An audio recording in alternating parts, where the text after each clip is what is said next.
Hey everybody, Stacey here. Welcome back to my kitchen. Today I'm going to show you how to make one of my personal favorite cookies, Snickerdoodle Cookies.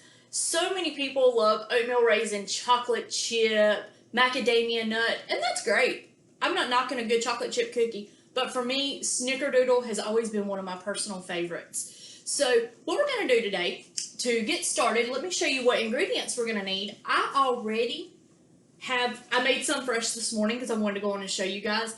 I do already have everything mixed together, but I'm going to go through the process with you guys. So ingredient wise, to make your cookies, what you're going to need is 1 cup of butter softened.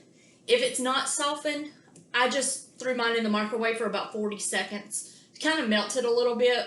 It's not going to hurt anything if you do that. I've done it for years. So if you don't have that already softened, so that equals out to about 2 sticks of butter if you're like me and you just buy the stick of butter. Next, you're going to need 2 eggs. You will also need 2 3/4 cups of flour.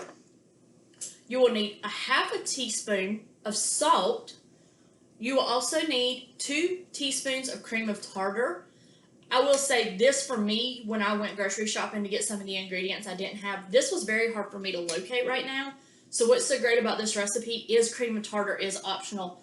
I was very surprised when I looked at my pantry this morning and I actually did have it in there. Because cream of tartar, I'll be honest, is not one that I bake with a lot, but for some reason I had it on hand. So, but if you can't find this in the stores, you can omit it out of the recipe. It won't hurt.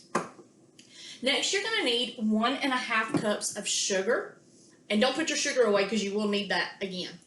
And then you will also need 1 teaspoon of vanilla, as well as 1 teaspoon of baking soda. So what you want to do is mix your dry ingredients first. You want to mix your flour, your cream of tartar, your baking soda, and your salt. Blend that all together in a bowl, set that aside. So next, what we want to do is mix together our our cup of butter, our sugar, and mix that together. For me personally, I did not separate and mix the sugar and butter first. I actually went ahead and mixed the butter, the sugar, the vanilla, and my eggs all together. I had no issues blending them. I used a spatula to blend at first, and then I brought in the whisk, and it blended together with no issues, just so I can get the stringiness of the eggs mixed together. So at that point, once you get your wet ingredients mixed together, you now want to add your dry ingredients.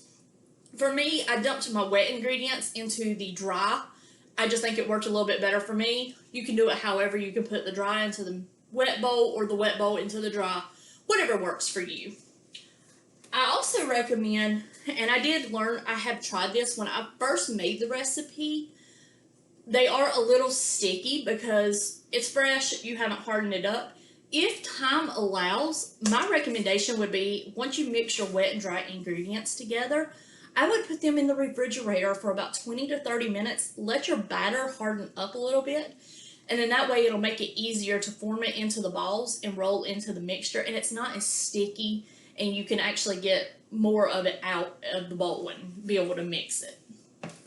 So in order to make your cinnamon sugar mixture, all you need is around 1 cup of sugar and 2 tablespoons of cinnamon.